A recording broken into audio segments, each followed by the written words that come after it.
네. 예.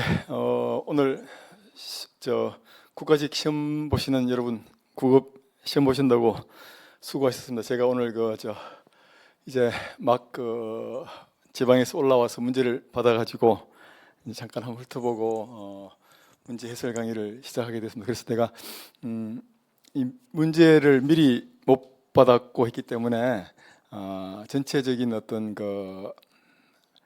난이도나 또 경향 같은 거는 제가 막 와서 급하게 잠깐 보았는데, 건축 구조 과목은 이제 통상적으로 보면 철근 콘크리트 과목이 대략 한 5문제 내지 6문제 나왔는데, 이번에 보니까 한 6문제 정도 나오는 것 같아요. 그게 통상적인 것 같습니다. 그리고 강구조, 철골 구조가 한 3문제 내지 4문제 나왔는데, 이번에도 보면 철골 구조가 4문제 정도 나왔고, 이것도 그냥 통상적인 것 같고, 역학 역시 한 서너 문제 정도 나왔는데 4문제 정도 나왔고 뭐 거의 기본 나오는 비중 30, 20, 20 이런 정도로 나왔고, 나머지 이제 설계 기준이죠. 설계 기준에 이제 하중 기준하고, 여기 이번에 설하중이 나왔고, 그 다음 이제 또 기초가 한 2문제 나왔고 이랬는데, 이것들 전부 다 구조 설계 기준에 소위 이제 KDS라고 제가 누누이 강조한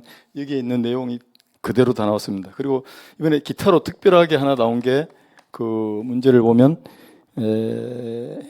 지금 가책형 가운데 9번인데, 이건 어떻게 보면 건축 재료에 해당되는 내용인데, 그 유리 구조에 대해서 하나가 나왔는데, 이거는 완전히 이제 좀 독특한 분야였고, 그래서 뭐 여기서부터 여기까지는 거의 이제 뭐 통상적으로 나왔던 그런 이제 패턴으로 나왔는 것 같고, 또 그리고 이 문제 개수도 거의 평균적으로 제가 분석했고, 또 강의 초두에 얘기했던 내용하고 거의 유사하게 나왔고, 특별히 이제 이번에 나온 문제들 가운데 서술로 이렇게 나온 것들 가운데서는 제가 강의하는 패턴을 따라온 친구들은 아주 쉽게 해서 풀고 할 수 있는 그런 문제들이 많았습니다. 기존에는 단순하게 어떤 지식을 암기를 해가지고 그 암기한 내용을 가지고 그게 맞는 수치를 체크하는 이런 문제들이 이제 꽤 많은데, 지금은 그 소위 구조 설계 기준의 그 재정 배경하고 이론적 백그라운드를 이해를 하고, 또 구조 구동에 대한 이론적 백그라운드를 제가 설명해 주는 것처럼 이해를 하고, 그걸 통해서 문제를 쉽게, 꼭 우리가 설계 기준의 조항 하나하나를 기억하지 못하더라도 문제를 풀어나갈 수 있는 그런 문제들이 이제 많이 출제가 되어 갖고, 제가 하고 있는 강의 방침이나 강의 패턴들이 시험에 대해서 굉장히 합리적이고 체계적으로 잘 준비가 되고, 또 제 강의를 듣는 친구들은 뭐 이거 조금만 생각하면 어렵지 않게 다 풀어나갈 수 있는 그런 문제들이라고 생각이 됩니다. 자, 그러면 이제 이게 지금 그 학원에서 준비한 게 가책형 문제인 것 같습니다. 1번부터 하나씩 풀어나가도록 그렇게 하겠습니다. 첫 번째 문제는, 이건 뭐 우리 강구조에서도 나오고 또 역학에서도 굉장히 많이 나오는 건데, 압축 부재 하단부가 회전 고정, 이동 고정. 그러니까 압축부의 하단부는 회전 고정, 이동 고정이라는 말은 그냥 이 고정단이라는 얘기죠. 그리고 상단부는 회전 자유, 이동 고정이라고 하는 거는 이건 이제 힌지라는 얘기죠. 이렇게 돼 있을 경우에 유효 좌굴 길이 계수 K의 이론값을 이제 묻는 겁니다. K 이론값은 이 경우는 이제 이 변형 곡선이 이제 이렇게 되고, 이 경우에 이제 이게 4분의 1 정도 되니까 이게 0.75인데 설계는 0.75고 이런 것은 0.7을 씁니다. 그래서 이거는 뭐 제 강의에 한번 들었으면 이 패턴이 이제 여러 가지 있는데, 이거는 뭐 너무 쉬운, 아주 난이도로 보면 굉장히 이제, 그러니까 2번 0.7이 되겠습니다. 아주 상중하로 따지면 이건 뭐 너무 단편적인 거라서 문제만 제대로 이해를 하면 그냥 바로 풀 수 있는 아주 난이도 아주 낮은 문제라고 볼 수가 있겠습니다. 전체적으로 제가 잠깐 훑어봤지만 난이도는 그렇게 높지는 않은 걸로 생각이 됩니다. 그래서 조금 공부한 친구들은 쉽게 80점 이상은 이제 맞을 수 있을 걸로 그렇게 생각이 되고, 계속해서 이제 2번 이거는 뭐 강구조뿐만 아니고 철근 콘크리트 구조나 강구조나 관계없이 일단 사용성에 대해서 묻는 거는, 사용성은 처짐하고 진동, 이게 사용성을 묻는 겁니다. 굳이 하나 더 추가한다면 내구성에 관련된 균열 이것까지 있는데, 사용성이라는 서비스빌리티라는 말이 나오면 처짐이나 진동을 체크를 하고 여기서 뭐 고르면 되는데, 여기 처짐하고 진동하고 관련되는 거는 1번밖에 없죠, 그죠? 그래서 사용성 한계 상태를 체크하는 거는 구조물의 진동을 체크하는 거니까 이거는 뭐 바로 1번 구조물의 진동, 이게 답이 되겠습니다. 너무 이것도 뭐 이렇게 생각할 것도 없이 그냥 직관적으로 보면 바로 답이 나올 수 있는 그런 문제니까 난이도는 좀 낮다고 볼 수 있겠네요. 3번, 이건 뭐 휨 설계의 제일 첫 쪽에 나오는 상당히 기본적인 내용인데, 이제 인장 지배 단면을 이제 우리가 설계할 때 휨 설계의 뭐 기본이 되는 게 인장 지배 단면으로 이제 설계하는 건데, 이거는 이제 요 내용은 KDS 구조 설계 기준에 나와 있는 문장을 그대로 갖고 와서, 저도 이제 교재에 딱 이렇게 만들어 놨는데 거기에 이제 어떤 핵심이 되는 것들만 답변하는 건데, 설계 기준에 보면 일단 인장 지배 단면은 압축 콘크리트가 극한 변형률에 도달할 때, 다시 말하면 입실론 CU죠, 그죠? 입실론 CU 극한 변형률에 도달할 때 최외단 철근의 순인장, 맞은편에 있는 최외단 가장 바깥에 있는 철근의 순인장 변형률, 이걸 입실론 T라고 합니다. 그래서 입실론 T가 이게 0.005입니다. 이건 뭐 내가 이 수업 시간 같으면 이론적 배경부터 다 설명할 텐데, 너무 이것도 굉장히 익숙해져 있는 부분이기 때문에 우리 친구들은 아마 다 잘 맞출 것 같은데, 0.005의 인장 지배 변형률 한계가 0.005니까 여기에 이것보다 그 이상이 돼야지 이제 인장 지배 단면이 되는 거거든요. 그래서 입실론 T가 0.005 이상이 된다라고 이렇게 나와 있는 게 3번이네요. 3번 0.005고 이상이고. 그러니까 이제 뭐 다 벌써 체크했는데 다는, 그리고 이제 이런 경우 이제 다만 이제 철근의 강도가 높은 경우, 그러니까 400메가파스칼을 초과하는 경우에는, 400메가파스칼인 경우에는 이제 0.005를 하려면 2.5배가 되어야 되잖아요, 그죠? 그러니까 400메가파스칼을 초과하는 경우에는 일단 그 철근의 항복 변형률이 있으면 그거에 2.5 해가지고 입실론 Y를 곱해가지고 요걸로 사용을 하게 됩니다. 그래서 뭐 요까지만 알아도 이미 답은 나왔는데, 어쨌든 요까지 하니까 답은 3번이 되겠습니다. 자, 그리고 4번은 우리가 막 이 역학을 공부 지난주에 요 직전까지 우리 학생들한테 설명을 했는데, 이제 너무 쉬운 내용인데, 이것도 뭐 이론을 알면 너무 쉽게 풀 수 있는 거죠. 최대 전달 능력이 나오는데, 어쨌든 이런 단순보에 집중하중 24kN이 작용하게 되면 이 전단력을 구해야 되거든요. 전단력이라고 하는 것은 일단 여기 VA, VB 수직 발력이 두 개가 있으면 24고 가운데 작용하니까 VA, VB는 각각 절반씩 나눠 갖겠죠, 그죠? 이건 뭐 내가 굳이 힘의 평형식을 써서 계산을 안 하더라도 너무나 상식적으로 여기가 12kN, 여기가 12kN이 되고요. 그러면 전단력도를 그리면 여기가 12kN, 24 내려서 여기가 12kN이니까 전단력은 이쪽 단면도 12kN, 이쪽 단면도 12kN입니다. 그러니까 전단력은 일단 V는 12kN이라는 걸 우리가 직관적으로 구할 수가 있고, 그리고 최대 전단 능력은 우리가 타우 평균 전단 능력은 여러분들 알다시피 단면적 분의 전단력이 이렇게 되잖아요, 그죠? 단면적이 여기 주어져 있는데, 단면적은 이게 이제 0.5m 바이 1.0m인데 메가파스칼로 나왔기 때문에 우리는 이거를 밀리미터로 고쳐서 계산하는 게 편하겠죠, 그죠? 일단 그래서 밀리미터로 고치면 여기 500mm, 1m는 1000mm 이렇게 되겠죠, 그죠? 그럼 이거를 곱하면 단면적은 A는 50만 밀리미터의 제곱이 될 거고, 전단력은 12kN이니까 이거를 12에다가 뉴턴으로 바꿔주면 메가파스칼로 우리가 활용할 수 있으니까 여기다가 1000을 곱해주면 12 곱하기 1000 하니까 12,000뉴턴 이렇게 되는 거죠. 그럼 이거를 이제 요게 이제 평균 전단능력입니다. 그러니까 타우 에버리지가 되겠죠. AV.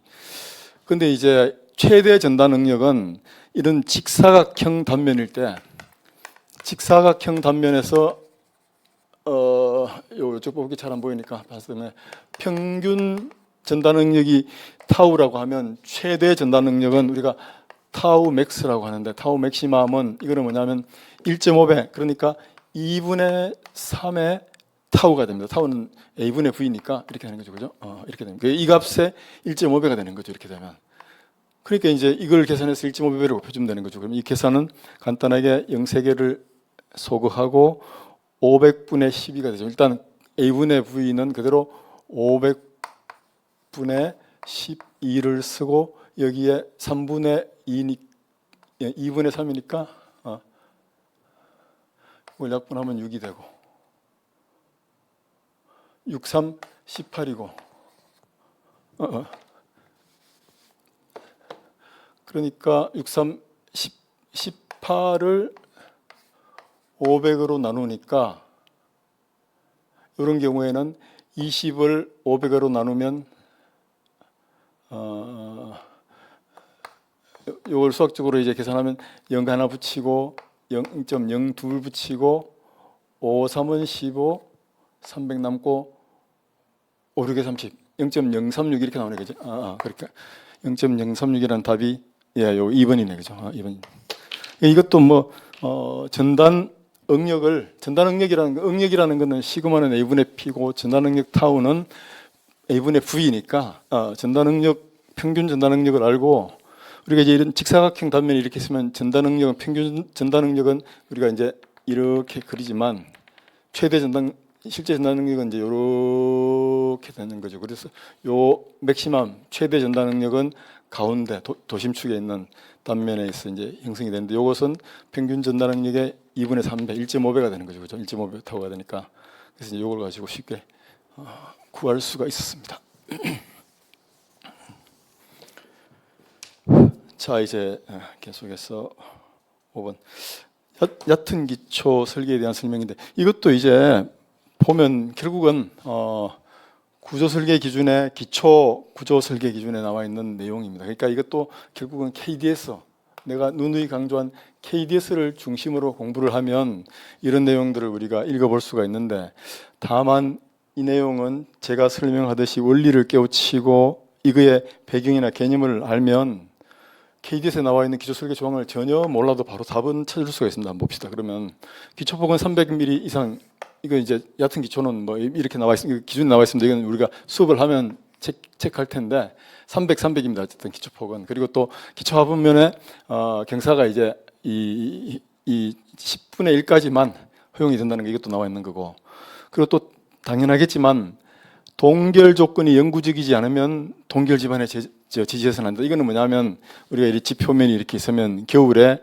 기온이 떨어지게 되면 집 표면에서부터 일정 깊이, 뭐 보통 1m도 되고 그런데 여기는 겨울에 얼음이 옵니다. 동결이 됩니다. 동결이 되면 부피가 부풀어지니까 여기다가 기초를 안 치게 되면 건물이 부피가 부풀려서 어떤 부상이 된다든지 기울어진다든지 이런 문제가 생길 수 있기 때문에 여기가 동결 조건이 영구적이지 않으면, 그러니까 영구적이라는 말은 동토, 이 평생 동안 계속 얼어져 있는 그런 상태가 아닌 경우에는 이 동결 집안이 시제해서는 안 되는 거거든요. 이건 뭐 상식적인 얘기고, 그래서 이건 뭐 읽어봐도 아는 내용이고, 그다음 네 번째가 통상 우리가 이제 문장을 잘 읽고 이해하는 분들은 이런 문장을 읽어보면 이 어색하다는 걸 금방 알 수 있습니다. 이거 한번 봅시다.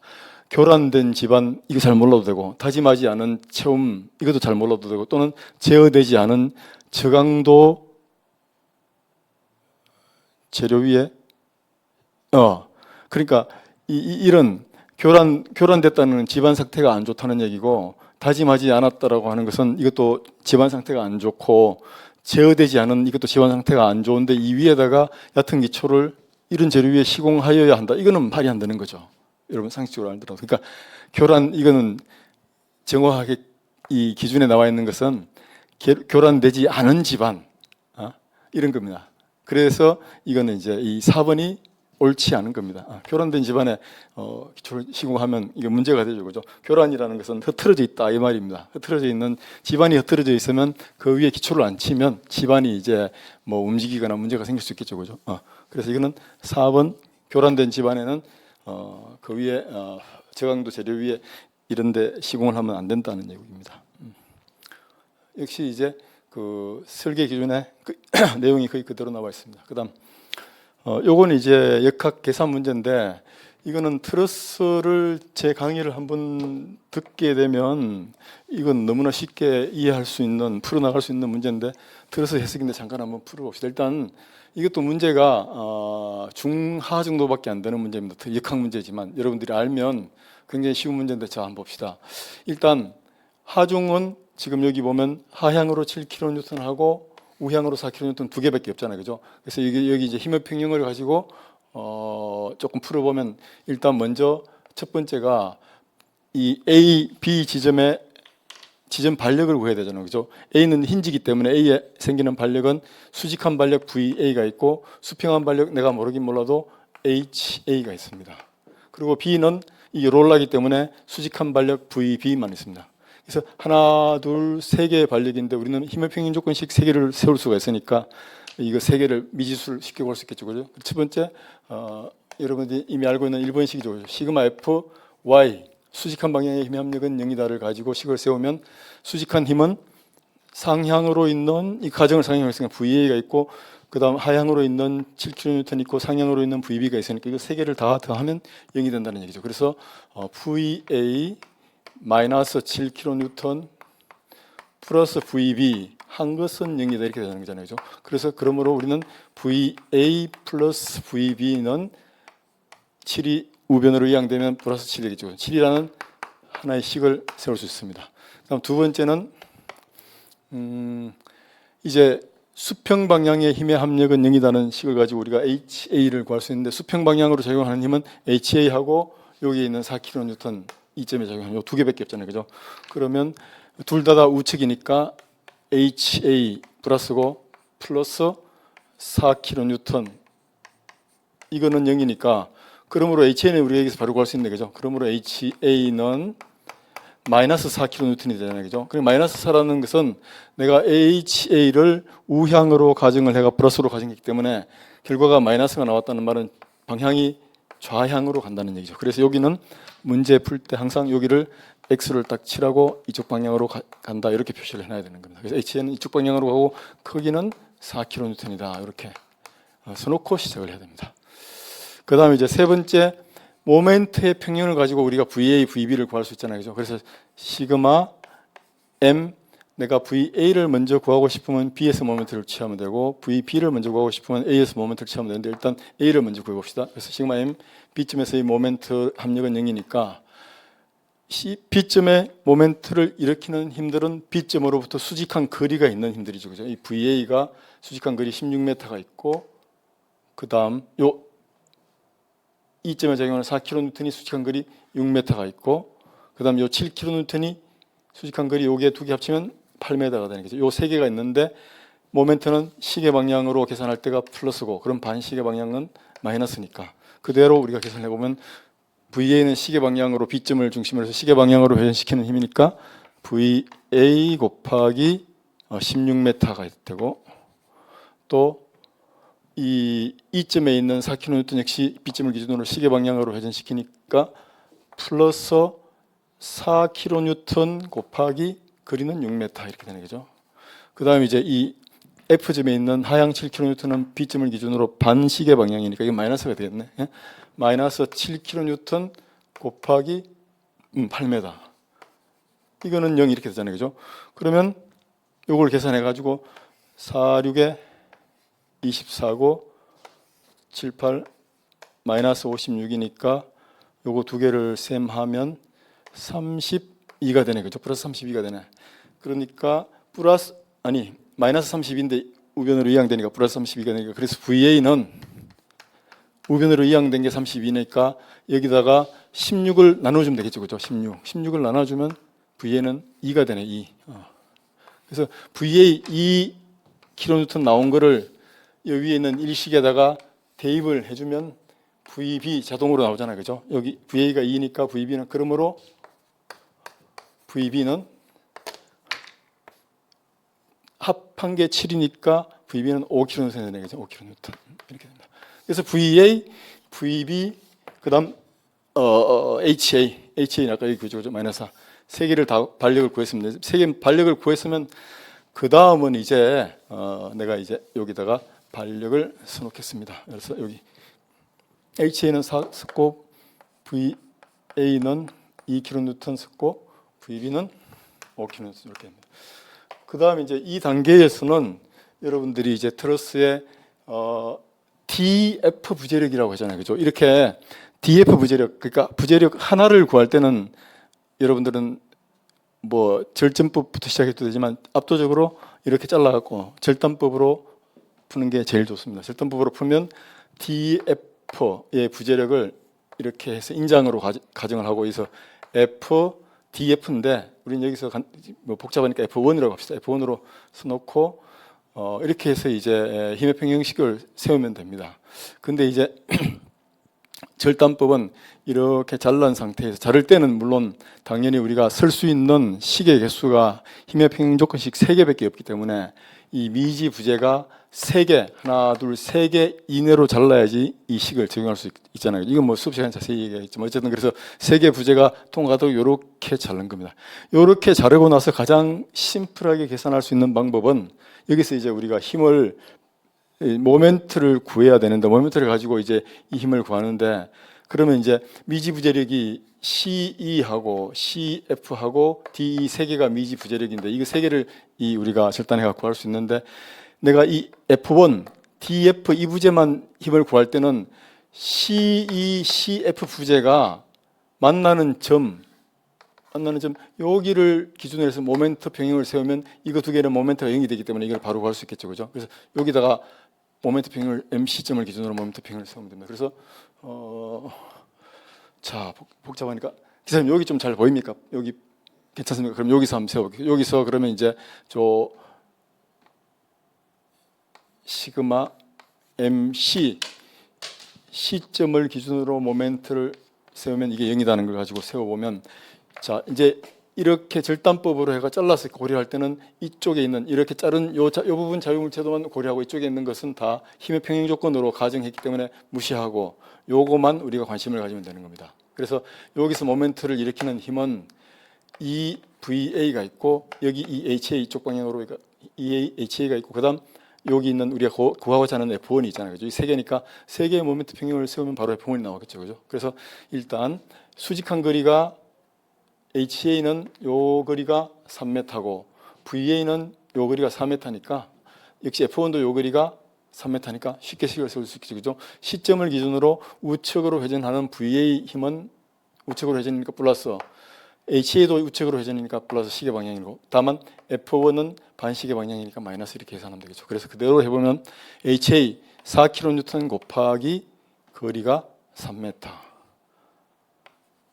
플러스 VA 2kN 곱하기 역시 거리가 4m 2kN 곱하기 4m 그 다음 F1 역시 F1은 거리가 3m니까 내가 모르긴 몰라도 이거는 반시계 방향이니까 마이너스 F1 곱하기 거리는 3m 이거는 0 이렇게 되잖아요. 그죠? 이게 힘의 평형 방정식이니까 요거만 정리하면 F는 바로 답이 나오니까 4, 3은 12, 2, 4, 8 더하면 20이고 여기에다가 F1을 이쪽으로 남겨두면 F1은 이렇게 두고 우변을 이항했으니까 3을 여기다가 나눠주면 되겠죠. 그죠?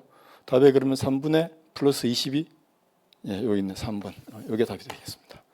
너무 뭐 내가 이렇게 설명을 한다고 자세히 설명했기 때문에 시간이 좀 길게 걸렸는데 여러분들이 제 강의를 들으면 이 과정은 직관적으로 바로 답이 나옵니다. 반력은. 그러면 반력 나오면 이거 뭐 잘라서 계산하는 거는 거의 한 30초 이내에 계산할 수 있는 난이도 중 계산 문제로 나왔고 역학이 나왔지만 중 내지 하 정도밖에 되지 않는 그런 난이도 문제로 볼 수가 있겠습니다. 자, 이제 계속해서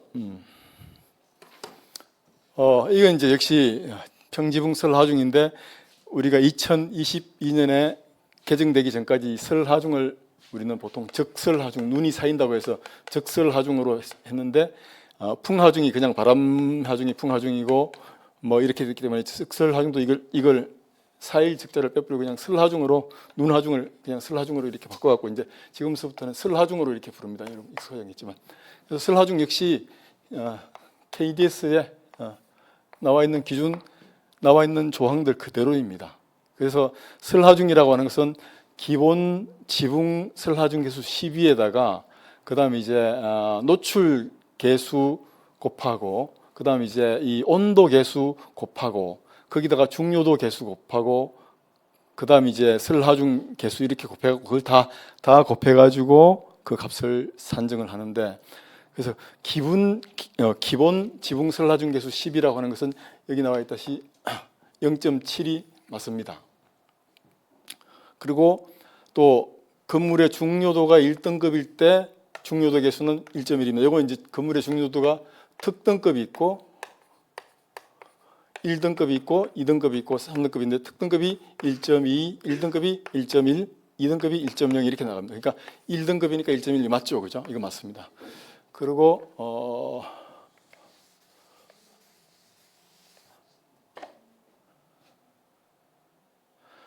모든 면의 주변에 바람막이가 없이 노출된 지붕이고 거센 바람이 부는 지역의 노출 계수 이것도 0.8이 맞습니다. 노출 계수 가운데 요 케이스가 가장 크리티컬한 케이스인데 어쨌든 요거는 그러니까 이제 주변에 완전히 노출돼 가지고 바람이 굉장히 세게 밀어붙일 때 그때 노출 계수입니다. 그때는 이제 노출 계수가 0.8이 됩니다. 이것도 이제 0.8 이거보다 조금 조건이 양호한구에는 0.9, 1.0 이렇게 노출 계수가 나가는데 어쨌든 지금 모든 면에 주변 바람막이가 없이 확 노출돼 갖고 저하시킬 때는 0.8이 이게 맞습니다. 그 다음에 이제 난방 이외의 동일한 조건일 경우, 그러니까 난방만 제외하고 나머지가 다 조건이 동일하다 이런 얘기죠, 그죠? 이런 경우에 비난방 구조물은 난방 구조물에 비해 평지붕 설하중이 감소된다.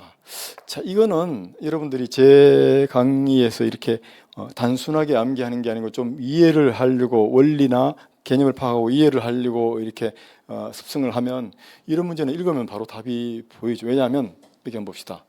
다른 조건이 다 동일한데 이게 난방이냐 비난방이냐에 따라 차이 나는데, 난방을 하게 되면 온도가 따뜻해지니까 눈이 쌓이면 눈에 대한 부담을 줄일 수가 있잖아요, 그죠? 그러니까 난방을 하는 경우는 난방을 하지 않는 경우보다는 당연히 지붕 설하중이 감소할 수 있는 거죠, 그죠? 그러니까 비난방 구조물이 난방 구조물에 비해 평지붕 설하중이 감소되는 게 아니고 난방하는 구조물이 설하중이 감소되는 게 그게 더 이치에 맞는 거죠. 그래서 이 4번이 반대입니다. 난방하는 경우에 설하중을 좀 더 감소시킬 수 있으니까 4번이 답이 되겠습니다. 이것도 이건 뭐 KDS의 설하중 편에 나와 있는 기준이긴 한데 굳이 기준을 이렇게 하나하나 기억을 못해도 4번을 상식적으로 이해를 하면 여러분 충분히 맞출 수 있는 겁니다. 좀 지엽적이고 잘 안 봤기 때문에 난이도 한 중 정도는 된다고 보이는데 뭐 약간만 생각하면 맞출 수 있는 문제라고 보여집니다. 그 다음 이제 이거 역시 KDS의 구조 설계 기준에 이제 이게 나와 있는 문제이긴 한데 제가 이제 이 문제에는 이제 그러니까 결국은 슬래브 최소 두께에 대한 이제 조항이 나와 있는데 이제 이런 식으로 문제가 나오면 이게 이제 약간 사고형 문제인데 기존에 달달달달 수십 가지 되는 뭐 30분의 1, 32분의 1, 35분의 1 뭐 이렇게 아주 복잡하게 나와 있는 이런 조건들을 하나하나 외우고 할 필요, 이 단순 암기인데 완전 어려운 복잡한 작업인데 이거는 뭐냐 하면 이 슬래브 최소 두께에 대해서 설계 기준에서 채정한 배경 또 그거에 대한 어떤 거동하고 관련된 원리들을 파악을 하느냐 이해를 하느냐 이거거든요. 단순하게 이걸 외우고 있는 게 아니고 이해하느냐를 묻는 문제인데 제 강의가 바로 이런 식으로 진행되니까 여러분들은 이걸 뭐 한번 봅시다. 그러면 이걸 굳이 여기 나오는 과거 출제된 것처럼 하나하나 외우지 않더라도 순경간 5m 이거는 그냥 제시된 겁니다. 그리고 이제 어쨌든 슬래브 주변에 보가 없는 이 방향 슬래브의 최소 두께니까 이게 이제 이 방향 슬래브의 최소 두께에 대한 기준이거든요. 자, 그러면 나머지 조건 동일하고 슬래브 두께는 120을 초과한다. 뭐 이것도 사실은 이게 약간 양념이라고 보면 됩니다. 나머지는 이 네 개의 문제 내용을 여러분들이 구조 설계 기준의 개념이나 배경을 이해하면 쉽게 풀 수 있는 겁니다. 자, 한번 봅시다. 슬래브 최소 두께가 이제 슬래브 최소 두께라는 게 이제 슬래브를 우리가 가설했을 때 이 두께를 얘기하는 거예요. 최소 두께. 그러니까 최소 두께가 두껍느냐 얇느냐 이런 얘기거든요. 두껍게 하느냐 얇게 할 수 있느냐 이런 얘기거든요. 근데 결국은 보면 이제 한번 보면 일단은 제가 문제를 한번 봅시다.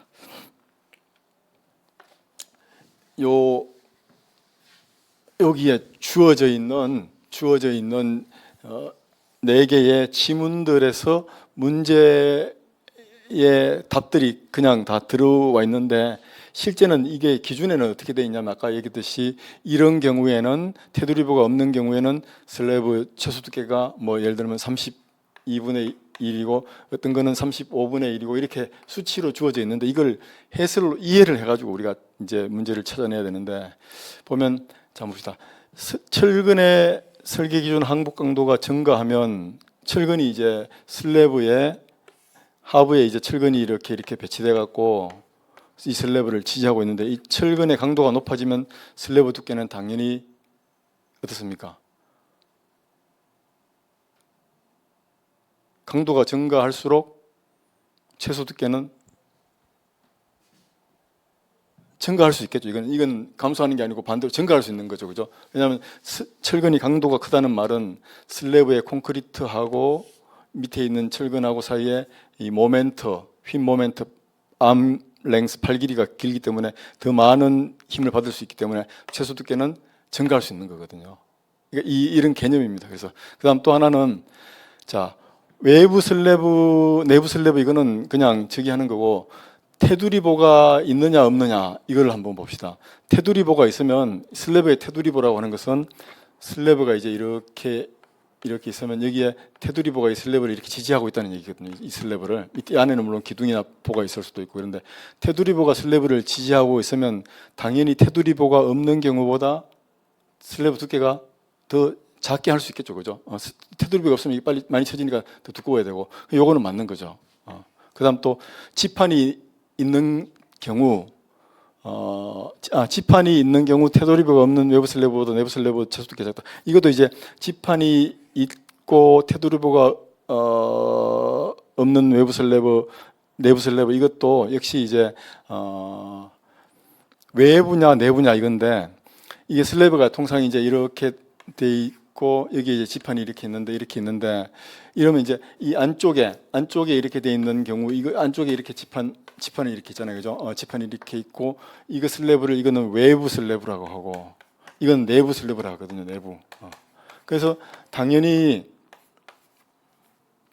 지판이 이렇게 있을 때 테두리보가 이렇게 없는 경우잖아요, 그죠? 이럴 때는 내부 슬래브는 지판이 양쪽에서 이렇게 지지하니까 이건 슬래브 두께가 얇아도 되고 외부는 이게 지판이 여기는 없으니까 이게 좀 더 두꺼워야 되겠죠, 그죠? 그래서 외부 슬래브보다 내부 슬래브 최소 두께가 작다는 거는 맞지. 외부보다 내부가 더 작은 게 이게 외부가 더 커야 되니까 이거 그래서 맞는 겁니다. 그다음 이제 내부 슬래브의 경우, 내부의 경우 지판이 없는 슬래브보다 지판이 있는 슬래브의 최소 두께가 작다. 이것도 맞죠, 그죠? 이게 지판 드롭 판넬이 있는 경우는 지판이 있기 때문에 이 슬래브의 이 부분을 이 지판이 잘 지지를 하고 있는데 지판이 만약에 없게 되면 이 지판이 없으면 이렇게 무량판으로 이렇게 지지되잖아요, 그죠? 그럼 이거는 위험하니까 슬래브 두께가 얇아야 되는 거지. 그래서 지판이 없는 슬래브, 지판이 있는 슬래브 최소 두께가 작다. 이것도 말이 맞는 거죠, 지판이 있는 경우에. 그래서 이제 요 세 개는 맞고 첫 번째가 이게 틀리게 되는 겁니다. 그래서 이것도 여러분들이 이 내용을 우리가 이제 지금 기존에 나와 있던 것처럼 최소 두께의 수치로 주어진 것보다 이렇게 이 설계 기준을 말로 이해하는 거. 그래서 말로 이해해서 따져서 문제를 풀어나가는 능력이 이제 중요하게 됐습니다. 그래서 이것도 역시 그렇게 설계 기준의 내용은 설계 기준에는 이렇게 말이 하나하나 1, 2, 3, 4가 나와 있지 않고 거기에 대해서 값들이 나와 있는데 그걸 제대로 이해하고 있는지 설계 기준의 배경이나 원리를 좀 파악하고 있는지를 물어보는 그런 질문이었습니다. 그다음 이제 이 9번이 이번에 구조에서 좀 독특하게 나왔는데 구조 문제는 아니고 이게 이제 건축 재료 이런 쪽 문제인데 저도 사실 이 구조 문제가 아니니까 잘 모르는데 찾아보니까 내가 이 잽싸게 와서 찾아보니까 이건 뭐냐면 이게 집합유리라는 겁니다. 이거는 집합유리라는 게 이게 뭐냐면 우리가 이제 차 유리가 교통사고가 나면 차 유리가 파편이 날아가서 사람들한테 위해를 끼치면 안 되니까 그 안에 내부에 PVB 포일이나 아크릴 등으로 레진을 삽입해 갖고 유리가 깨질 때 유리 파편이 분산이 되지 않고 거기 부터가 깨지더라도 부터가 있는 거 있잖아요, 그죠? 그걸 말하는 건데 그게 이제 바로 집합유리라고 하는 겁니다. 그게. 그래서 여기 나와 있는 이런 설명처럼 두 장 이상 유리 사이에 가운데 PVB 포일이나 아크릴 등의 레진을 삽입해갖고 유리에 부착해갖고 유리가 깨졌을 때 파편이 날아가지 않도록 한 게 이게 집합유리입니다. 그래서 여러분들이 뭐 다른 이거 외에 다른 복층유리나 로이 유리 이런 것들은 망인 유리 같은 거는 뭐 조금 알 수가 있는데 그러면 이것도 여러분들이 이제 아마 맞힐 수 있는 그런 문제고 한 난이도는 한 중정도는 된다고 봐야죠. 구조 문제가 아니기 때문에. 그다음 이제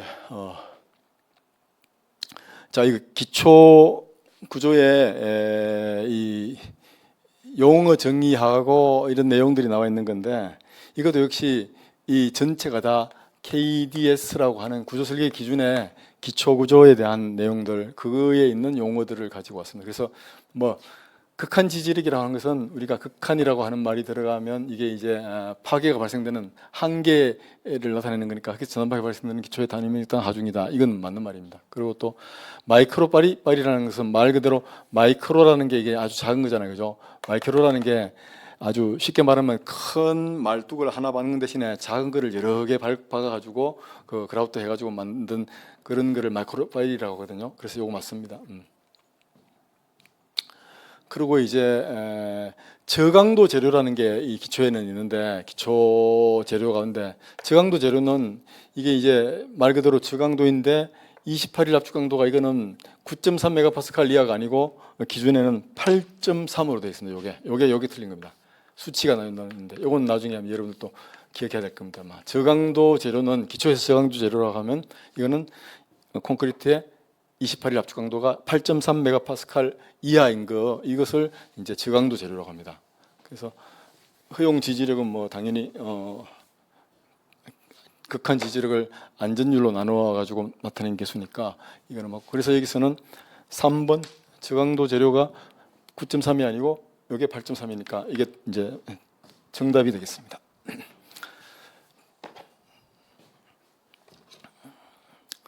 자, 이제 11번 이거는 이제 목구조인데 우리가 이제 이 목구조하고 조적 구조가 이제 과거에는 굉장히 건축 일반 구조라고 해서 일반 구조에서 굉장히 많이 나왔던 문제들인데 이제 최근에 와서는 우리나라가 이제 목구조, 조적 구조를 많이 사용하지 않기 때문에 뭐 거의 한 문제씩 그 구색 갖추기 위해서 하나씩 일반 구조에서 나오고 있는 건데 목구조에서 이제 종종 나오는 게 이제 이 목구조 구성재의 내용을 이제 나오는 건데 여기 보면 이제 목조에서 바닥에 작용하는 하중을 지지하고 평평한 바닥면을 이루기 위해 설치하는 바닥 덮개를 지지하는 그런 이 바닥 덮개라는 게 이제 나무판입니다. 바닥 덮개가 이렇게 나무판인데 이거를 지지하는 기본적인 부재가 바닥 장선이라고 여기 이렇게 보내는 장선이 있습니다. 이 장선을 얘기하는 겁니다.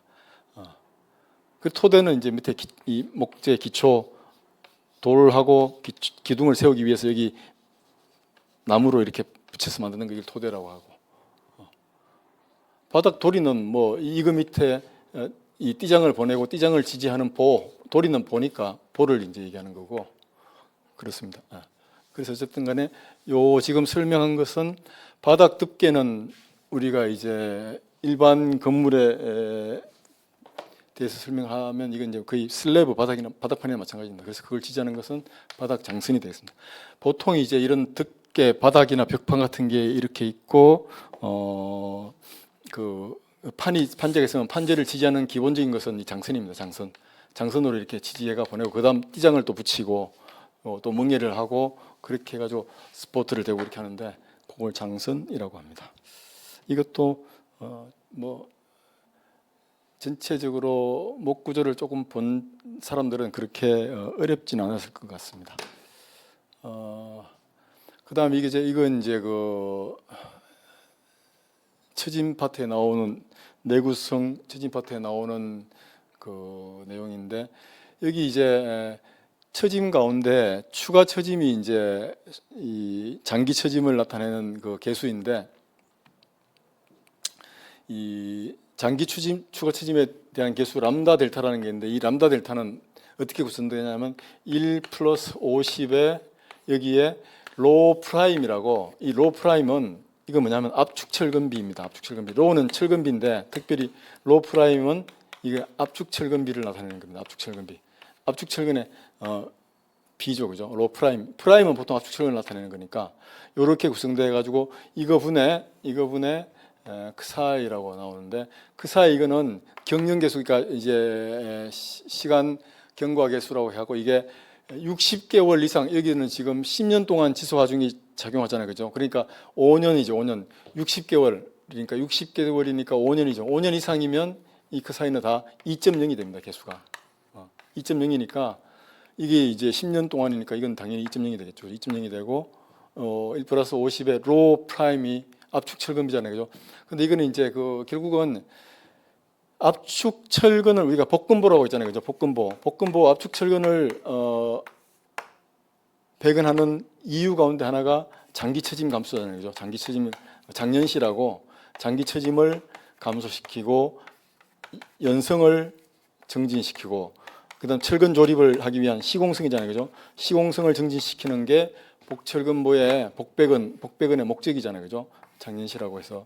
그러니까 이거 역시 압축 철근비를 사용해야지. 여기다가 인장 철근비는 이 장기 처짐에 관련되는 건데 압축 철근비 로 프라임을 사용해야지. 인장 철근비는 여기다 뭐 넣을 필요가 없는 거죠. 전혀 관련이 없는 거죠. 그래서 압축 철근비만 여기 해당이 되고 그래서 압축 철근비가 0.00096이니까 그거를 여기다 대입을 하고 그 사이는 시간 경과 계수인데 이게 5년 이상이면 다 2.0입니다. 2.0 그 사이가 2.0이니까 여기다 2.0을 대입하면 문제 풀 것도 없이 그냥 식으로 그대로 주어졌으니까 여기 압축 철근비가 로 프라임 자리에 0.00096이 들어가고 위에 그 사이 자리에 2.0이 들어간 요 4번이네. 그죠? 4번 0.00096 2.0 압축 철근비 0.0 어쩌고 여기 답이네요. 그러니까 이건 뭐 풀 것도 아니고 그냥 10까지만 물어보는 내용이니 저게 이제 결국은 우리가 공무원 시험이 계산기를 쓸 수가 없기 때문에 계산 부담을 너무 많이 하면 안 되니까 이렇게 좀 쉽게 계산할 수 있는 문제들이 많이 아무래도 출제가 되고 있고 그런 그 내용을 그런 편의를 반영을 해갖고 저렇게 문제를 많이 푸는 단계를 줄여갖고 이렇게 문제를 물어보고 있습니다. 그 다음 이제 강구조에서 집중하중에 대해서 내력을 향상시키기 위해 도나 기둥의 외부와 평행하도록 부착한 판재. 요거는 이제 집중하중에 대해서 외부하고 평행하도록 부착하는 판재는 겹침판이라고 합니다. 겹침판. 왜냐하면 띠판하고 뒷댐재는 저거는 용접에서 나오는 거고 끼움재 이거는 이제 필러를 얘기하는 거 필러. 띠판은 저거는 이제 뭐냐면 합성구조에서 이제 이런 앵글이나 이런 앵글 강제 앵글 기둥을 이렇게 만들 때 여기 이제 이렇게 가로로 연결하는 거 이걸 띠판이라고 하거든요. 띠판이라고 하고 외부하고 평행하도록 부착하는 판재를 우리가 겹침판이라고 합니다. 겹침판. 그래서 답은 2번 겹침판이 되겠습니다.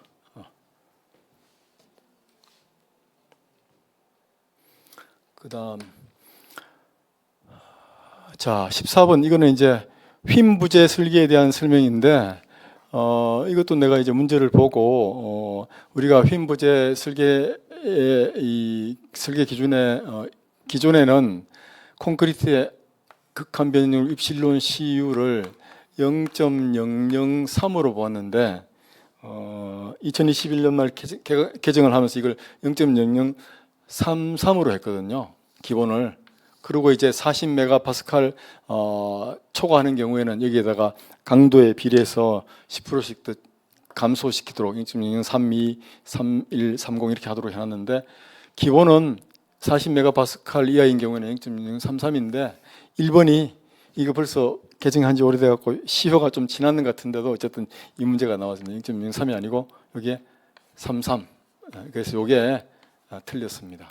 옳지 않은 것은니까 1번 전부터 나왔으니까 1번 틀렸고 2번, 3번, 4번 한번 보면 철강 콘크리트 변형률은 당연히 이게 중립축걸이 비례하는 것으로 가정해가 우리가 그래서 이게 삼각 비례를 써갖고 콘크리트의 이 변형률을 가지고 철근의 변형률 입실론 S를 구할 수 있잖아요, 그죠? 그리고 또 철근은 이제 변형률을 우리가 어떻게 해보냐면 항복점 FY가 있고 항복 변형률이 있잖아요, 그죠? 입실론 Y. 그리고 항복 이후에는 변형률을 전부 이 FY 변형률 이걸 보는 겁니다. FY에 대응하는 변형률을 보는 거고 그 항복 이전에는 여기는 ES 입실론 S를 가지고 우리가 이제 해나가는 겁니다. 강도를. 그래서 이건 뭐 FY에 대응하는 변형률보다 큰 경우에는 당연히 FY로 해가지고 응력은 변형률에 관계없이 FY로 계산한다고 했죠. 그죠? 그렇게 되는 거고.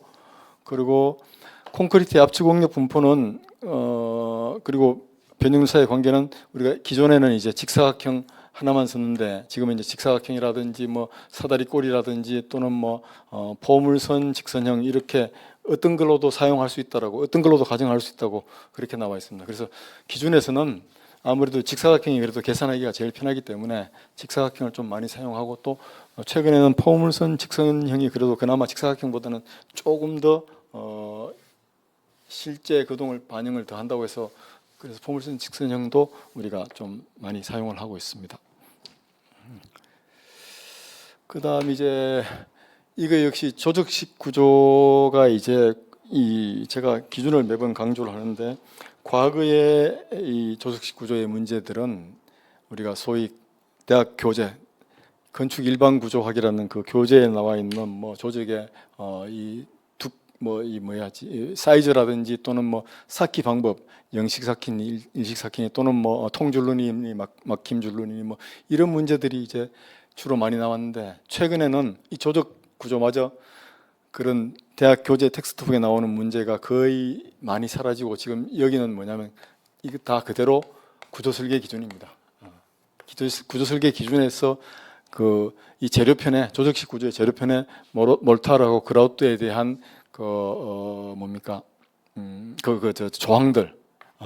조항들을 다 해놨는데 그 조항에 나와 있는 내용을 그대로 문제로 옮긴 겁니다. 그렇기 때문에 이건 뭐 KDS 구조설계 기준을 중심으로 공부를 하는 게 맞고 그게 압도적으로 유리하죠, 그죠? 그래서 거기 보면 이제 몰타르에 사용하는 물의 양은 현장에서 적절한 시공 연도로 늘 수 없도록 조절할 수 있다. 이거 맞습니다. 이렇게 이제 나와 있습니다, 기준에. 그리고 또 그라우트는 당연히 그라우트라고 하는 것은 이 조적을 이렇게 쌓으면 그 중간에 이제 한 켜 쌓고 그 위에 그라우트를 하고 또 쌓고 이렇게 하는 중간에 이제 그 접합도 해주고 연결도 해주고 하는 그런 역할을 하는 거기 때문에 이건 당연히 조적 개체보다 강도가 높은데 이거를 이제 1.3배 이상 하도록 그렇게 이제 기준에는 규정을 하고 있습니다. 그래서 2번도 맞고 그다음 이제 실험에 의해서 규준의 요구 조건에 합당한 결과가 나타나지 않으면 모르타르나 그라우트의 공기 연행제를 사용한다. 자, 이건 3번 이거는 이제 틀린 내용인데 이거 출제위원이 내가 볼 때 아주 수준이 좀 높지가 않습니다. 이거 문제만 3번 문제를 그냥 읽으면 이 지문 해법을 제대로 하면 이거 뭔가 틀렸다 이상하다는 것을 바로 우리가 알 수 있습니다. 한번 봅시다. 실험에 의해서 규준의 요구 조건에 합당한 결과가 나타나지 않으면 당연히 합당한 결과가 나타나지 않으면 이걸 사용하지 못한다 이렇게 되는 거잖아요, 그죠? 모르타르나 그라우트의 공기 연행제를 사용할 수 없다 이렇게 나와 있잖아요, 그죠? 그렇게 돼야 되지 말이. 근데 이걸 사용한다 나타나지 않으면 사용한다 이렇게 이게 답인데 이게 틀린 건데 어쨌든 좀 약간 수준이 좀 떨어지는 그런 문제였습니다. 어쨌든 뭐 난이도 이하를 떠나서 이런 문제를 낸다는 거가 어떻게 보면 좀 언어를 하고 이런데 어쨌든 표현이 그래서 나타나지 않으면 모르타르나 그라우트의 공기 연행제를 사용할 수 없다 이렇게 되어 있습니다. 그리고 또 역시 동결 방지 용액이나 염화물 같은 거 이런 것들은 절대 모르타르나 그라우트에 사용하면 안 됩니다. 저거는 뭐 이 모르타르나 그라우트의 성분을 완전히 망가뜨리는 요인이 되는 거기 때문에 동결 방지 용액, 다시 쉽게 말하면 부동액 이런 거죠, 그렇죠? 부동액이나 염화물 이런 것들은 몰타르의 응결 경화를 방해하는 그런 작용을 하기 때문에 이건 절대 쓰면 안 됩니다. 특히 염화물이나 뭐 기름 유지 성분 같은 거 이런 것들은 몰타르나 콘크리트에 절대 사용할 수가 없는 겁니다. 그래서 만든 거고 요 3번이 답이 되겠습니다.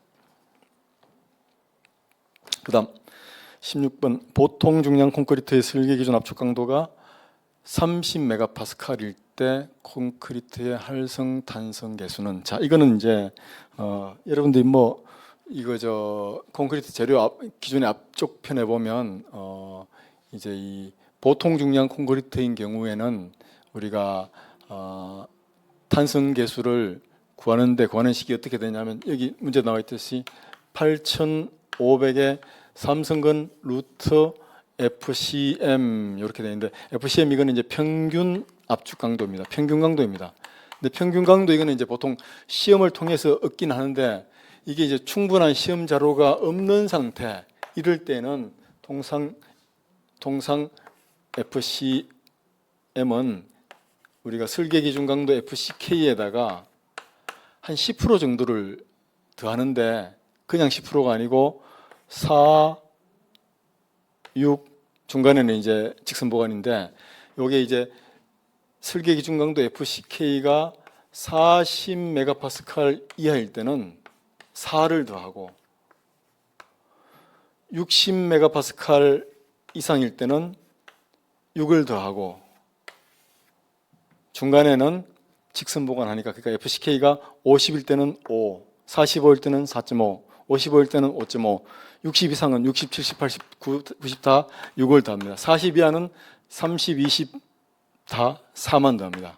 그래서 요걸 알면 이건 뭐 그렇게 복잡한 식도 아니고 개념적으로 왜냐하면 이거보다 더 낮게 하는 거는 조금 이제 문제가 있고 지나치기 때문에 어쨌든 40을 기준으로 해서 4 이하로는 더 이상 안 더해주고 6 이상 너무 또 크게 초과하는 것도 또 비합리적이기 때문에 어쨌든 4와 6을 양 끝으로 봐가지고 중간에만 이렇게 직선 보관하도록 이렇게 만들어놨습니다. 그래서 40메가파스칼 FCK 40메가파스칼 이하인 경우에는 다 4만 더해주면 됩니다. 그래서 FCM 루트 속에 FCK 플러스 4를 하면 40메가파스칼 이내인 요 30이기 때문에 여기 답이 되는 거죠.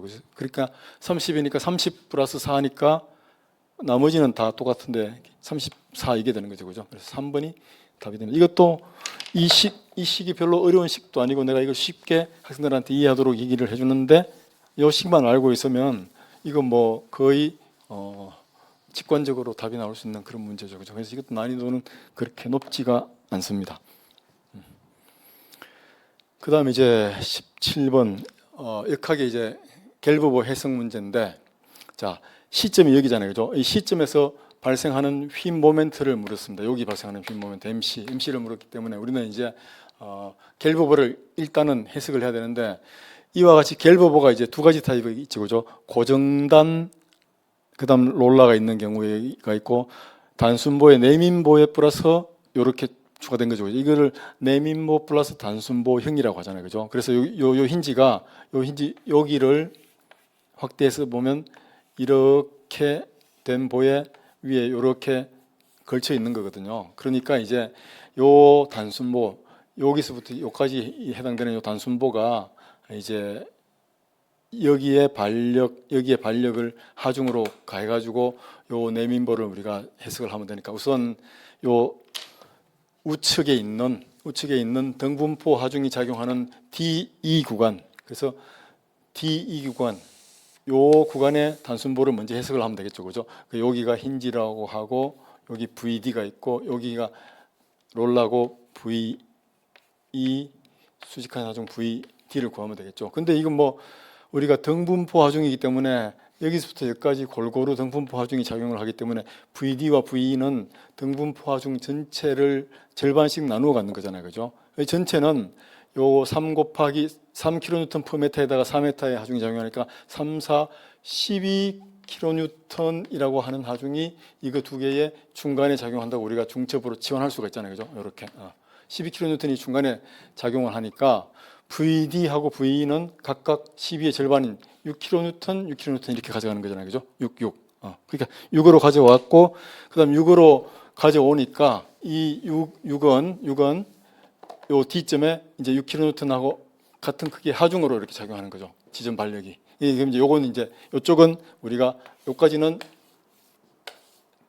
치워놓고 요것으로 인한 영향을 여기다가 6으로 D점에 6으로 가해놓고 요 상태로 이제 저 모멘트를 풀면 되는데 이제 뭐 지점 반력 같은 거 구할 필요도 없이 여기에 작용하는 모멘트는 여기에 작용하는 모멘트는 이 6kN으로 인한 모멘트하고 그다음 여기 등분포 하중 요 1m는 1m에 작용하는 등분포 하중 요게 3kN per m잖아요. 그죠? 요거 두 개 집중 하중 6kN하고 등분포 하중 3kN per m 이거 두 개에 대한 모멘트가 여기에 모멘트 MC 모멘트니까 그대로 구하면 되는 거죠. 별로 너무 어렵지 않은 그런 문제입니다. 그래서 보면 그대로 다시 한번 쓸게요.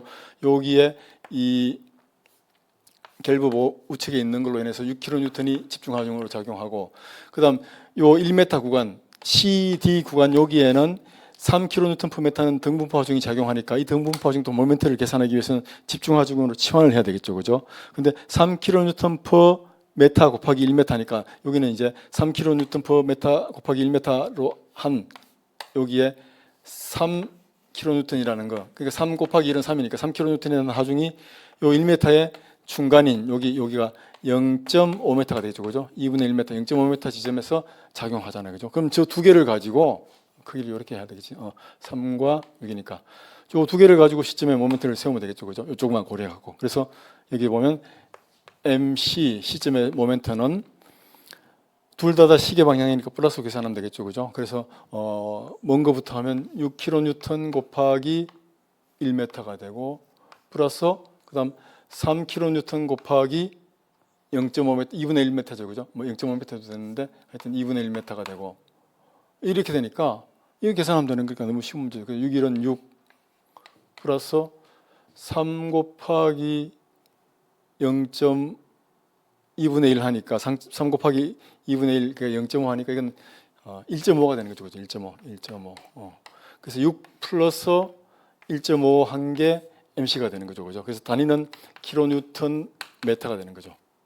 그래서 6 플러스 1.5니까 7.5 킬로뉴턴 메타. 그런 답이 네, 여기 B네, B. 별로 어렵지 않고 뭐 너무 좀 어쨌든 개념을 알고 이렇게 갤버볼을 풀어나가는 순서를 잡으면 이것도 별로 어렵지 않게 풀 수 있는 그런 문제입니다. 답은 2번 7.5 킬로뉴턴 메타가 되겠습니다. 요와 같이. 자, 이제 그러고 18번 철근 콘크리트 연속 힘 부재의 모멘트 재분배에 대한 설명으로 옳지 않은 것은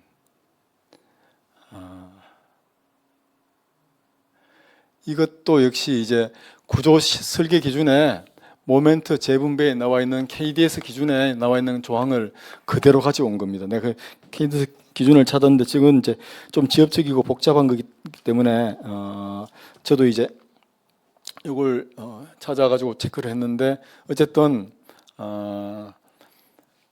이거는 이제 내가 강의에서 설명하는 패턴으로 하면 여러분들이 쭉 읽어보면 다 충분히 이해하고 바로 답을 찾을 수가 있을 겁니다. 그래서 어쨌든 간에 이 경관 내의 단면에 대한 비모멘트 계산은 수정된 부모멘트를 사용하여야 한다. 당연히 수정된 이거 재분배하니까 재분배를 해야 되니까 수정된 부모멘트를 사용해야 한다라고 기준에 그대로 나와 있고 두 번째 이제 근사 해법에 의해서 비모멘트를 계산한 경우를 제외하고는 탄성 이론에 의해서 산정한 연속 휨부재 받침부의 부모멘트는 20% 이내에서 증가 0.0 입실론 T만큼 증가 또는 감소시킬 수 있다. 이것도 이제 기준에 그대로 나와 있습니다. 그리고 역시 휨 모멘트를 재분배한 이후에 정적 평형이 깨지면 안 되겠죠, 그죠? 그래서 재분배한 이후에도 그대로 정적 평형이 유지되어야 된다는 게 이거 설계 기준에 그대로 나와 있고, 그리고 다만 휨 모멘트 재분배는 휨 모멘트를 감소시킬 단면에 입실론 T가 0.0075 미만인 경우에만 가능하다. 이게 좀 어색하죠. 이거 설명을 이해를 하게 되면 휨 모멘트를 재분배하려고 하면 그 단면에서 입실론 T가 여유가 있어야 되는데 0.075 미만인 경우에는 이게 안 되는 거거든요. 이게 반대로 틀린 건데 0.075 미만이 아니고 이상인 경우가 됩니다. 여기 틀린 겁니다. 이상이 돼야지만이 재분배가 가능할 수 있는 겁니다. 그래서 18번 답이 4번이 되겠습니다.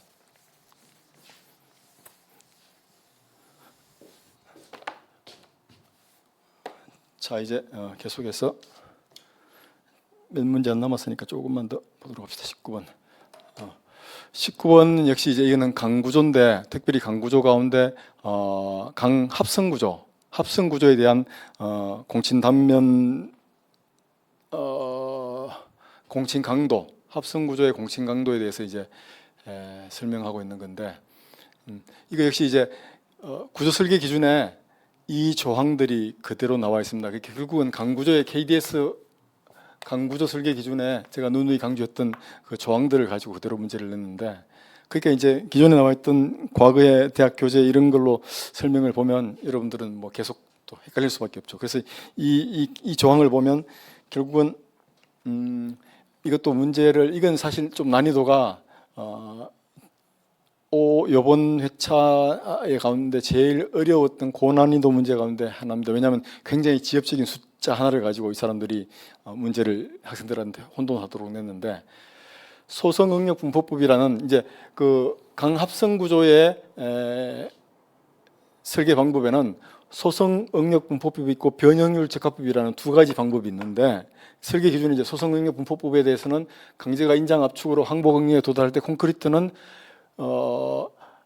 충격 또는 힘으로 인한 압축으로 이 0.85 FCK 응력에 도달한 것으로 가정해서 공칭 강도를 계산하도록 되어 있습니다. 그런데 여러분들이 이제 제 강의를 들으면 어쨌든 이 FCK 콘크리트의 설계 기준 강도에 앞에 붙는 계수의 의미를 내가 얘기를 하고 0.85를 잘 기억하라고 내가 설명을 했습니다. 그래서 0.85를 항상 2배 하면 이게 1.7이라는 거, 1.7이 같이 등장하니까 같이 커플로 외워두라고 내가 설명을 했는데, 요걸 가지고 이 출제위원이 여기 0.85 소수점 0.05 하나를 떼가지고 이 문제를 냈습니다. 이게 틀린 겁니다. 0.8이 아니고 0.85 FCK가 돼야 되는 거고, 그 다음 이제 합성 단면에서는 이 콘크리트 속에 이 쉽게 말하면 H 형광이나 이런 그 강구조가 속에 묻혀 들어가 있고 이렇게 하기 때문에 합성 단면의 공칭 강도를 결정할 때 이거는 콘크리트의 인정 강도는 무시하는 게 맞습니다.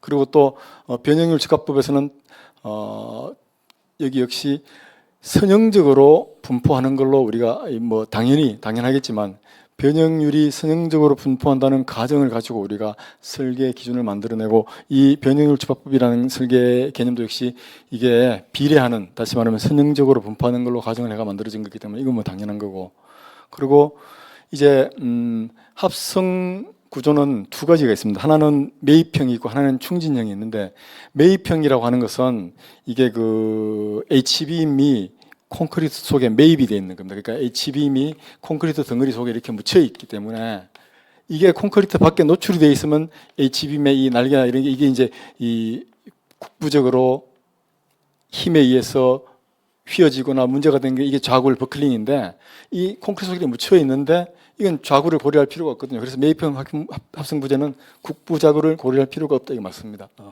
그래서 나머지는 다 맞고, 요 두 번째가 요 아주 지엽적인 0.05 하나 차이 때문에 틀린 문제가 되겠습니다. 그게 답이 되겠습니다. 답은 요 1번이네, 그죠? 19번. 자, 이제 마지막 문제. 하중 구조 설계 기준에서 이제 하중에 대한 이 용어들이 또는 이런 것들이 종종 나오는데, 내가 이제 이번에 내가 수강생들이 있었다면 이제 이 풍하중, 설계 하중에 대해서 이제 풍하중 쪽에, 왜냐하면 가장 최근에 하중 구조 설계 기준 개정된 게 풍하중이거든요. 그래서 풍하중이 앞에도 문제 하나 나왔지만 풍하중에 대한 관련된 내용들이 틀림없이 문제에 나올 거라고 내가 예상을 하고 찍어주려고 했는데, 역시나 풍하중에 대한 게 두 문제나 나왔습니다. 왜냐하면 바로 가장 최근에 개정됐거든요. 그래서 풍하중 용어 가운데 이게 이제 이런 것들이 있습니다. 와류라는 것도 있고 골바람 효과라는 것도 있고 강체 구조물 외압계수 뭐 이런 것들이 다 있는데, 이제 이 용어인데, 용어 가운데 여러분들이 이제 와류라는 건 알고 있어야 되는 겁니다. 아주 중요한 건데, 내가 잠깐만 설명하면, 건물이 이제 이렇게 초고층 건물이 이렇게 서 있는데, 바람이 이제 여기서 이렇게 불어오면 이 건물에 이제 이렇게 높은 건물인데, 이 평면이 건물이 이제 이렇게 돼 있으면 바람이 여기서 이렇게 지나갑니다. 지나갈 때 그냥 이렇게 지나가면 쉬운데, 이게 이제 이렇게 여기서 골반함 효과라고 이렇게 이런 와류 효과라는 이런 소용돌이를 일으킵니다. 그러면 소용돌이로 인해서 건물이 이 바람으로 이쪽으로만 밀리는 게 아니고 이 건물이 있는 이 바람 방향의 수직한 방향으로 이쪽 방향으로 건물이 진동하거든요. 이걸 우리가 소위 볼텍스라고 합니다. 볼텍스가 와류라고 하는 건데 이걸 첫 번째 문제에 나왔는 겁니다. 용어. 와류 진동이라는 게 시시각각 변하는 바람의 난류 성분이 물체에 닿아서 물체를 풍방향으로 불규칙하게 진동시키는 게 아니고 직각 방향이 되는 거예요. 내가 지금 설명한 것처럼 이렇게 직각 방향으로 이 바람의 이런 볼텍스, 이 와류 효과 때문에 이쪽 방향으로 진동되는 걸 우리가 와류 진동이라고 하는데 이건 풍하중에 대해서 중요한 용어인데 첫 번째 벌써 답이 나왔습니다. 이게 옳지 않은 거니까 답은 이겁니다. 그리고 외압계수라고 하는 것은 여기 나와 있는 말 그대로 이렇게 결국은 이제 이런 건물이 이렇게 있을 때 바람이 불어와 가지고 밖에서 영향을 미치는 압력을 외압이라고 하고 여기 계고부가 있어 갖고 안에서 이렇게 펼쳐나가는 이걸 내압이라고 하는데 외압계수라는 것은 여기 있듯이 외피에 수압면에 가해지는 평균 풍압하고 기준 높이의 속도압의 비 요걸로 정의되는 게 맞고 강체 구조물이라고 하는 것은 이게 이제 쉽게 말하면 아주 단단하고 견고하게 써 있기 때문에 동적 상호작용에 의해서 발생하는 부가적인 하중 효과를 무시할 수 있다는 게 이제 강체 건축 구조물의 특징이 되겠습니다. 그리고 골바람 효과라고 하는 것은 저게 이제 뭐냐면 우리가 쉽게 말하면 이 건물이 큰 게 하나 있고 큰 게 이렇게 하나 있고 이렇게 하면 이게 이제 산골짜기에 높은 산이고 높은 산이 있으면 골짜기로 바람이 세게 불잖아요. 마찬가지로 골바람 효과라는 게 큰 건물군들이 이렇게 있고 그 사이에 이런 공간이 있으면 여기는 굉장히 바람이 이게 쉽게 말하면 유체역학의 효과에서 굉장히 빠르고 심하게 급격하게 증가하기가 지나가는 게 이게 이제 골바람 효과라는 겁니다. 이제 요거는 강의 시간에는 좀 더 디테일하고 상세하게 설명할 텐데 어쨌든 문제를 해설하는 시간이 한정됐기 때문에 제가 오늘 요 정도로 했고 하여튼 오늘 여러분들 시험 보신 분들 다 수고하시고 저는 이제 따끈따끈한 시험지를 받아가지고 뭐 이렇게 짧은 시간에 해설한다고 급하게 달렸는데 문제를 좀 디테일하게 분석하면 아마 예년도 하고 어떤 그 난이도 차이 이런 것들도 좀 더 제가 분석해서 강의 시간에 좀 알려드리도록 하고 어쨌든 내가 전체적으로 잠깐 이렇게 문제 보고 해설을 하는데 느낀 그 소감은 일단 출제 유형은 기존 나와 있던 철근 콘크리트 구조, 강구조, 구조역학 그다음에 이제 설계 기준 비중이 거의 유사하게 나왔고 그다음에 이제 내가 누누이 강조했던 구조 설계 기준을 제대로 이해를 하면 그 개념이나 제정된 배경을 원리를 잘 알면 문제 따로 이 내용은 디테일하게 알지 못해도 문제를 풀어나갈 수 있는 그런 문제들이 꽤 많았습니다. 그렇기 때문에 제 강의로 공부하는 패턴을 따라오면 여러분들은 아마 쉽게 고득점을 맞을 수 있을 거라고 생각이 듭니다. 그래서 어쨌든 전체적으로 보면 거의 대부분의 문제가 구조 설계 기준에 있는 조항을 배경으로 해서 문제가 나왔다는 것을 여러분들이 아마 알 수가 있을 겁니다. 그래서 아마 여러분 앞으로도 뭐 개별적으로 공부를 하든 아니면 어떻게 강의를 들으면서 공부를 하든 간에 구조 설계 기준 KDS를 기준으로 아마 공부를 하는 게 기본이 아닐까 이렇게 생각을 하고 오늘 이것으로 해설 강의를 마치겠습니다. 긴 시간 들어주셔서 감사합니다.